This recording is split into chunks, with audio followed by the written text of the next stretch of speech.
Renungan Pagi Maranatha oleh Ellen G. White, 6 Agustus 2026. Mari kita berdoa. Bapa kami yang di sorga, Allah pencipta langit dan bumi, laut dan segala isinya, Allah yang maha besar, maha kuasa, sumber segalanya, yang kami sembah selalu melalui anak-Mu yang tunggal, Yesus Kristus. Terpujilah Yesus, anak Allah yang maha tinggi, yang adalah satu-satunya pengantara antara kami dengan Engkau, ya Bapa. Pada pagi hari ini kami bersyukur boleh bangun dan berbakti dan sebagaimana membaca dan mendengarkan nasihat firman-Mu, kiranya ini menjadi pertobatan kami semua, agar menerima pekerjaan Kristus dalam hidup kami, sehingga kami dapat mencapai puncak kesempurnaan Kristen. Beserta kami sepanjang perbaktian ini kehendak-Mu yang jadi, ampun kami akan dosa dan salah, karena kami berdoa hanya dalam nama Anak Allah yang tunggal, Yesus Kristus, yang adalah Tuhan dan Juru Selamat kami. Amin. Renungan hari ini akan dibacakan oleh Saudara Hasudungan Sidabutar. Kepada Saudara Sudung, kami persilahkan. Terima kasih. Selamat pagi. Judul renungan pagi hari ini, tanggal 6 Agustus 2026, adalah mencapai puncak kesempurnaan Kristen.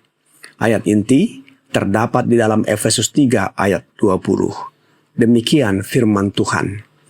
Bagi Dialah yang dapat melakukan jauh lebih banyak daripada yang kita doakan atau pikirkan, seperti yang ternyata dari kuasa yang bekerja di dalam kita.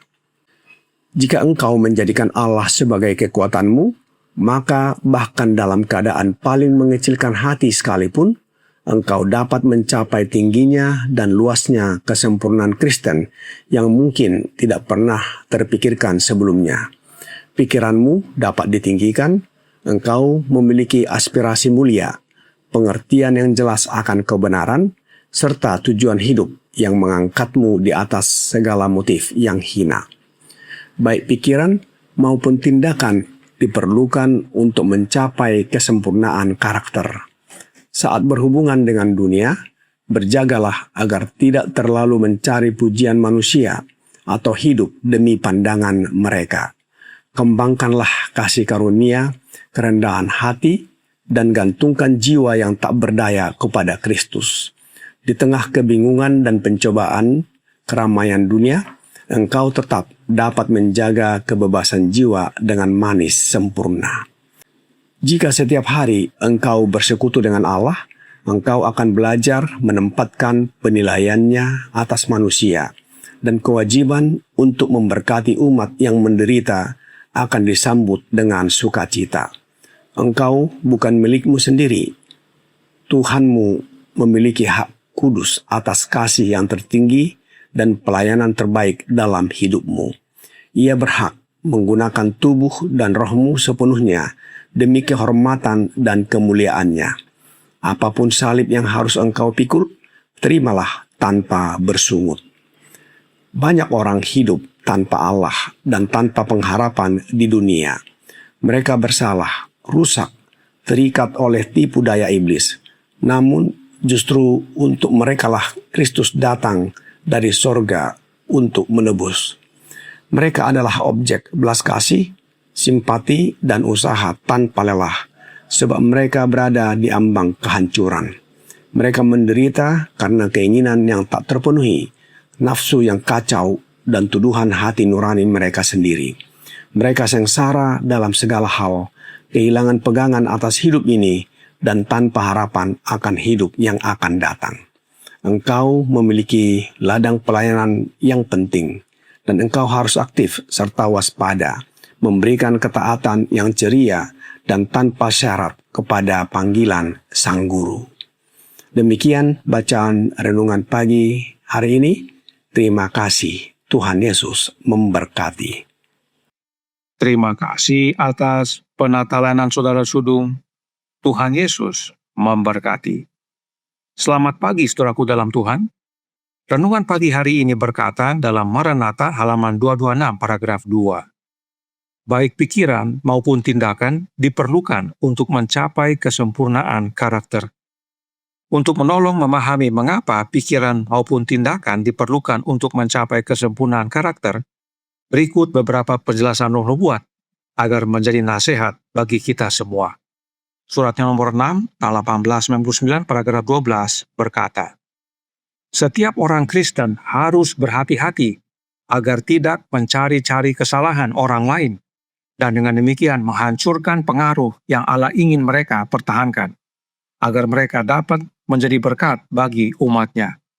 Jika setiap individu berusaha untuk menyingkirkan setiap pikiran dan tindakan yang tidak sesuai dengan ajaran Kristus, mereka, jika digerakkan oleh Roh Kudus, akan melihat perlunya membersihkan jubah karakter mereka sendiri dan membuatnya putih dalam darah anak domba, dan pikiran mereka akan menjadi seperti pikiran Kristus.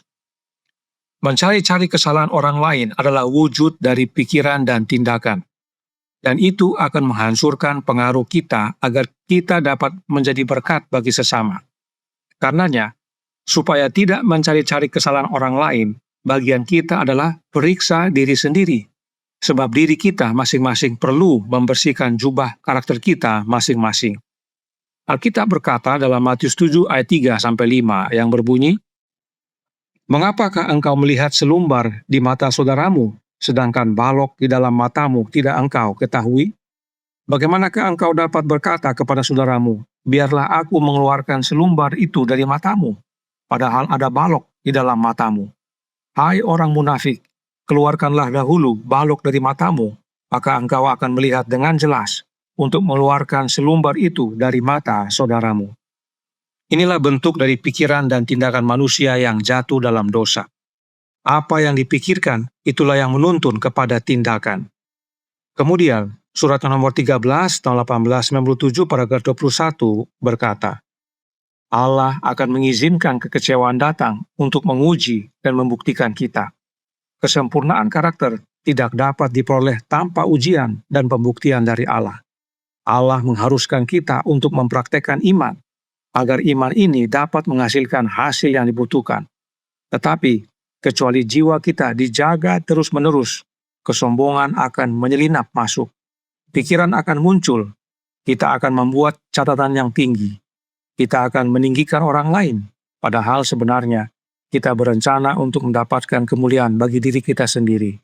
Dengan demikian, penipuan diri sendiri datang menghampiri kita. Apa yang dipikirkan itulah yang akan dibuat atau dikatakan. Itu sebabnya jiwa harus dijaga terus-menerus. Mengapa jiwa? Sebab pikiran dan tindakan itulah jiwa kita seutuhnya. Itu sebabnya renungan pagi hari ini berkata dalam Maranatha halaman 226 paragraf 4. Jika setiap hari engkau bersekutu dengan Allah, engkau akan belajar menempatkan penilaiannya atas manusia, dan kewajiban untuk memberkati umat yang menderita akan disambut dengan sukacita. Engkau bukan milikmu sendiri. Tuhanmu memiliki hak kudus atas kasih yang tertinggi dan pelayanan terbaik dalam hidupmu. Ia berhak menggunakan tubuh dan rohmu sepenuhnya demi kehormatan dan kemuliaannya. Apapun salib yang harus engkau pikul, terimalah tanpa bersungut. Jika setiap hari bersekutu dengan Allah, menjaga jiwa kita, maka kita tidak akan mencari-cari kesalahan orang lain dan tidak akan mencari pujian bagi diri sendiri. Gantinya, kita akan izinkan Allah membersihkan diri kita oleh darah anaknya. Oleh sebab itu, Roh Nubuat berkata dalam surat nomor 155 tahun 1902 paragraf 21, membawa orang berdosa kepada Kristus adalah pekerjaan penghibur Roh Kudus. Juru selamat adalah teladan ilahi, kesempurnaan kekudusan, dan dia membentuk jiwa kembali. Kita diberi hak istimewa untuk menerima dari Kristus semua keunggulan yang diperlukan untuk kesempurnaan karakter. Tetapi, agar kita memperoleh keunggulan ini, kita harus menunjukkan lebih banyak penyangkalan diri, lebih banyak pengorbanan diri.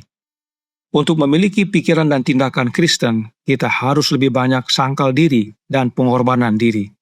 Itu sebabnya kita harus menyerahkan hidup kita kepada Yesus, agar Yesus kerjakan dalam hidup kita kesempurnaan karakternya.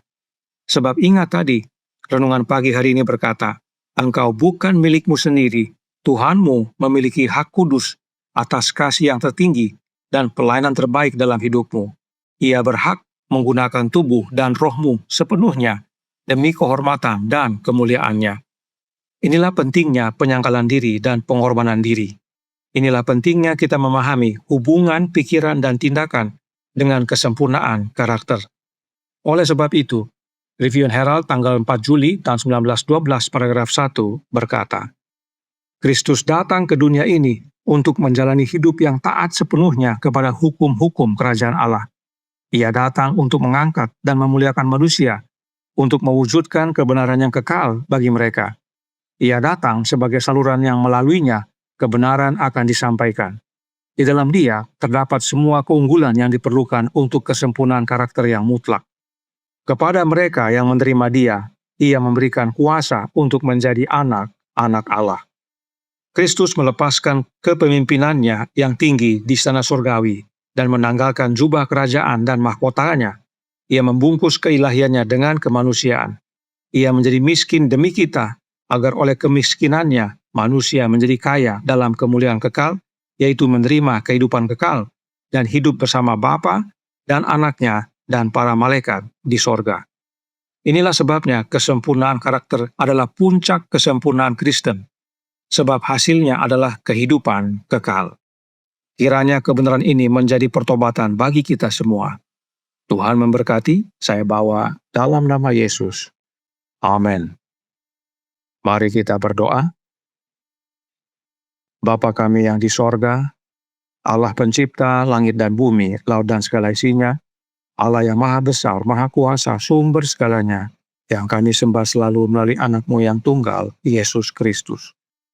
Terima kasih atas nasihat penting bagi kami, bahwa kami adalah milik Kristus, telah dibeli dengan harga mahal. Tubuh dan roh kami adalah milik Dia, dan Dia dapat mengerjakan sesukanya, khususnya untuk kemuliaan namanya.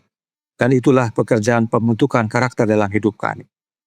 Oleh karena itu, tolong kami ya Bapa, karuniakanlah roh anak-Mu dalam hidup ini, sebab hanya dengan menerima rohnya Kristus, itulah pekerjaan pembentukan karakter kami, agar kami dapat mencapai puncak kesempurnaan Kristen, yaitu kesempurnaan karakternya Kristus. Dan itulah yang melayakkan kami untuk mewarisi kerajaan-Mu, ya Bapa. Beserta kami sepanjang hari ini kehendak-Mu yang jadi, ampun kami akan dosa dan salah, karena kami berdoa hanya dalam nama Anak Allah yang tunggal, Yesus Kristus, yang adalah Tuhan dan Juru Selamat kami. Amin.